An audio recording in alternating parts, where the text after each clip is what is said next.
n'importe quoi. Tout ce qu'on devrait faire, c'est quoi? Faire en sorte que tout ce qu'on signe comme traité, comme accord, soit fait dans l'intérêt de nos populations. Et je pense que c'est un point important. Donc, sans plus tarder, parce que donc, on va essayer de faire parler Aline encore un peu plus, parce que c'est lui la vedette aujourd'hui. Je vais faire honneur aux dames en commençant par Ndeye Mbaye. Donc, Ndeye Mbaye, en fait, pour ceux qui ne la connaissent pas, elle est blogueuse. Hein. Ndeye Mbaye, elle écrit beaucoup. Elle fait aussi des comptes rendus d'ouvrages, beaucoup de notes de lecture. Elle travaille beaucoup en anglais. Hein. Et puis, elle s'intéresse beaucoup à la littérature africaine. Même si elle est bancaire, hein, elle fait de la gestion de risque à la Banque nationale, mais elle s'intéresse beaucoup à la littérature africaine. D'ailleurs, elle a son site, son petit blog, ça s'appelle Books Under the Neem Tree, en anglais, elle écrit beaucoup en anglais. Donc, si vous voulez aller faire un petit tour là-bas, à la fin, elle vous donnera sa carte. Donc, mais vraiment, elle écrit beaucoup. Elle fait beaucoup de comptes rendus d'ouvrages. Et je trouve que c'est très bien. Donc, alors, Ndeye, je vais te passer la parole. Donc, tu vas aussi donner tes impressions, parce que tu as lu l'ouvrage d'Aline. Tu me disais hier que tu as été impressionné. Donc, voilà, je te laisserai la parole. Tu diras quelques mots, puis on passera au dialogue, parce que c'est ça. On voudrait que ce soit un dialogue avec Aline. Parfait. Merci beaucoup. Alors, ça marche. Vous m'entendez? Premièrement, merci beaucoup à Aline de m'avoir passé le livre. J'ai bien apprécié. Et merci beaucoup de m'avoir invité. Donc, premièrement, moi j'ai des questions pour Aline, mais avant de passer aux questions, je vais juste donner quelques impressions sur le livre, comme je le fais sur mon blog. Donc, sur mon blog, moi j'approche la lecture finalement d'un point de vue du lecteur. Donc, les points que j'ai notés, qui étaient vraiment, que j'ai bien apprécié en tant que lecteur, qui n'est vraiment pas un spécialiste ni économique ni politique, je suis juste un lecteur, c'est que le livre était très facile d'approche pour un livre de ce genre. Donc, j'ai bien aimé la structure en général et la structure des chapitres qui permettait quand même, premièrement, d'avoir un background historique dans tout ce qui est avant-guerre froide, avant de passer finalement à la partie qui nous intéresse, c'est-à-dire la place de l'Inde maintenant dans le monde et comment l'Afrique finalement est alignée à toute cette politique. Il y a aussi le travail de recherche. Alors félicitations sur le travail de recherche très important. Donc c'était vraiment très pertinent par rapport à l'actualité, mais aussi ça permettait d'avoir une perspective long terme. Donc si on veut vraiment faire, comme tu as dit, une réflexion sur comment l'Afrique peut intervenir, peut finalement s'inspirer de ce que l'Inde a déjà fait. Aussi, le travail de recherche est bien structuré dans les parties du livre. Donc, on n'est pas, tu as beaucoup résisté au piège de noyer le lecteur de statistiques et de données. Donc, c'est bien présenté. Il y a même une carte donc, où tu montres ton triangle de Varuna. C'était super. Franchement, félicitations sur ce point aussi. Et le dernier point, c'est que je trouve que tu as une très bonne compréhension de la situation indienne en général. Donc, par exemple, ton chapitre sur la géopolitique, la géostratégie, je l'ai comparé au dernier rapport de l'économiste, parce que je fais une petite revue de littérature, de l'économiste qui est sorti au mois de mars sur la géostratégie. Et vraiment, félicitations parce que ton analyse rivalise vraiment ce que l'économiste a fait. C'est extraordinaire, comme j'ai dit, je l'ai vraiment surpris. Et puis toi, tu vas beaucoup plus loin que eux parce que tu inclus l'Afrique dans le struggle de l'océan Indien. Donc, ce qui est très bien pour nous Africains. Donc ça, c'est ce que j'ai remarqué en termes de, pas de contenu, mais plus sur la structure. Et là, je vais passer à mes questions. Donc, la première question, ça concerne la place de l'Inde dans le monde. Donc, dans le livre, il y a cette idée que l'Inde a des ambitions, des idées de grandeur, qui va occuper sa place de puissance dans le monde, qui est mentionnée vraiment à plusieurs reprises. Donc finalement, on compare beaucoup l'Inde et la Chine, parce que la Chine, finalement, c'est ça son objectif. Donc une chose que moi, j'avais lu le mois passé, je pense, qui m'avait beaucoup marqué, c'est que la représentation diplomatique de l'Inde est vraiment minime. Elle est comparée D'ailleurs, la citation, c'est que l'Inde a le même nombre de diplomates que Singapour, qui a une population de 5 millions. Donc, est-ce que vraiment l'Inde est prête à devenir une puissance mondiale, comme c'est mentionné dans le livre? Et puis, surtout si on la compare avec la Chine, on voit comment la Chine est vraiment en avance sur tous les plans. Je trouve, moi, que New Delhi envoie vraiment des signaux qui sont vraiment pas trop clairs sur cet aspect. On dirait que quelquefois, il pratique encore la politique de Nehru, de non-alignement, et d'autres fois, il se décide vraiment à pousser certains dossiers, comme le dossier du Conseil de sécurité. Donc, est-ce que tu revois finalement ça? Est-ce que tu aimerais répondre maintenant? Réponds maintenant parce que j'ai plein de questions. Oui, je pense que c'est de dialoguer un peu. D'accord. Ok, je te remercie pour ces compliments et puis comment dire, ces remarques qui donneront à tout le monde l'envie de venir le lire. Effectivement, je pense que c'est un projet qui m'a pris quand même des années de recherche et j'ai quand même voulu vraiment faire, comme je le disais tout à l'heure, une photographie. C'est ça. Je suis toujours parti de ce constat-là, qu'il nous faut faire une photographie de cette politique de telle sorte que chacun qui pose des yeux sur le livre puisse avoir cette réalité-là. Alors, question importante. Effectivement, je pense que, et je le souligne aussi dans le livre, c'est que l'ambition globale de l'Inde, cette ambition de se mettre sur le toit du monde, qui est clamée urbi et orbi, en réalité, on peut quelquefois voir justement que cette ambition-là, l'Inde n'y met pas les moyens qu'il faut. Et je le dis par exemple en Afrique, pourquoi on ne voit pas Manmohan Singh faire une tournée africaine comme le Premier ministre chinois nous y a habitués. Le Premier ministre chinois commence toutes les années, bon, pas les années chinoises, mais en tout cas le calendrier européen, par une tournée en Afrique. Et dans cette tournée-là, il fait beaucoup de pays. Donc pourquoi Manmohan Singh ne fait pas ça?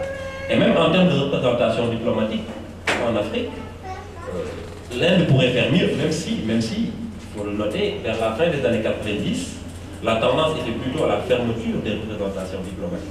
Mais maintenant, c'est plutôt l'ouverture de ces représentations diplomatiques-là. Et je dis aussi au niveau du ministère des Affaires étrangères indiennes, il y avait un seul département qui s'occupait de l'Afrique, maintenant il y en a 3. Donc, effectivement, on peut percevoir quelque part dans la réalité des chiffres une certaine, comment dirais-je, contradiction entre cette ambition clamée d'être sur le toit du monde et les moyens que New Delhi y met. Mais je pense que c'est plus aussi une question de moyens. C'est plus aussi une question de moyens. Je pense qu'aujourd'hui, l'Inde est encore un pays en proie à des difficultés économiques, même si son potentiel est énorme. Et c'est ce qui fait justement la différence entre la Chine et l'Inde, parce que la Chine aujourd'hui, elle est au fait de sa puissance. Et c'est un fusée qui est lancé à plein régime, alors que l'Inde est en devenir. Et l'avantage que l'Inde a par rapport à la Chine aussi, on le dit souvent, c'est l'avantage démographique. La Chine a une population vieille à cause de la politique de l'enfant unique. L'Inde a la même structure démographique, plus ou moins que le continent africain, avec une pyramide des âges qui ressemble plus ou moins à celle. Donc je pense que c'est une question de moyens, plus qu'une question d'ambition. Mais au moins l'ambition est clamée, elle est déclamée sur tous les points. Et les moyens vont suivre, et je pense qu'il y a une tendance qui est irréversible. Et on verra peut-être justement des améliorations sur ce plan dans les prochaines années. D'accord, merci. Une chose que je m'attendais à voir beaucoup dans le livre, que je n'ai pas trop vu, je l'ai aperçu ça et là, c'est le success story de l'Inde. Ouais. Donc dans tes conclusions, tu dis quand même que l'Afrique devrait s'inspirer du modèle indien. Mais tu ne parles pas beaucoup du modèle indien, c'est-à-dire comment finalement l'Inde est... En fait, oui, tu en parles, mais pas de la façon que je m'attendais, on va dire. Donc je m'imagine que tu as fait ce choix-là de ne pas couvrir cet aspect-là. Est-ce que tu peux je ne sais pas si tu comprends. Non, je comprends en fait. C'est vrai que j'ai quand même essayé dans la partie économique, parce que je pense que effectivement, le success story de l'Inde est quand même un success story principalement économique. Hein. Pour l'instant, même s'il y a d'autres aspects, dont un aspect très cher à Khalid, qui est l'aspect culturel. Comment l'Inde a pu émerger justement en construisant une politique qui prend source de sa culture. Et ça, on le doit à Nehru, parce que Nehru, quand il est arrivé au pouvoir, pour moi, c'est un leader pense, auquel nos leaders devraient beaucoup s'intéresser. Parce que Nehru, il arrive à la première Assemblée générale des Nations Unies, il fait son discours, il commence par dire « Great countries like India ». Alors j'imagine ce que les Roosevelt et autres ont dû se dire, un pays qui croule sous la pauvreté, qui connaît la famine, la disette, et puis son président vient là à le culot de dire « Great country », un grand pays.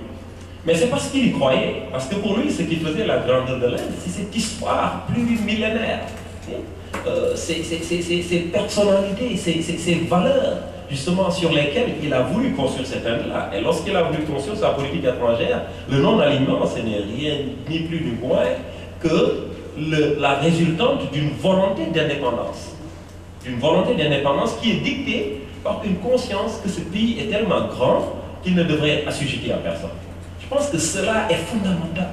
Quand je vois aujourd'hui, excusez-moi cette petite parenthèse, Macky Sall sur le perron de l'Élysée, qui est en train de défendre la politique française au Mali en disant merci beaucoup. Je comprends qu'il est confronté en tant que président à certaines réalités auxquelles moi, en tant qu'intellectuel, je ne suis pas. Mais quand même, il faut quelquefois mettre un peu en avant cette idée de grandeur du pays. Il faut y croire. Parce que si on ne croit pas qu'on est à la tête d'un grand pays, on ne va pas avoir de grandes ambitions. Les grandes ambitions naissent justement de cette prise de conscience-là. Et donc, c'est ce que l'Inde, ce que Nehru a pu réussir, mais tout en étant, comment dirais-je, très admiratif de la culture indienne, il n'en était pas moins critique. Je vais venir à ta question, juste une petite parenthèse. Il n'en était pas moins critique. Il n'en était pas moins critique. Lorsque Nehru parle, par exemple, dans beaucoup de ses discours, qu'il nous faut mettre en place ce qu'il appelait un scientific temper, un tempérament scientifique. Il faut insuffler aux Indiens un tempérament scientifique, qu'ils aient une approche beaucoup moins mystique, qu'ils aient une approche beaucoup moins, comment dirais-je, kabbalistique et autres là, dans les différentes approches. Mais ça, c'est le problème du Sénégal aujourd'hui.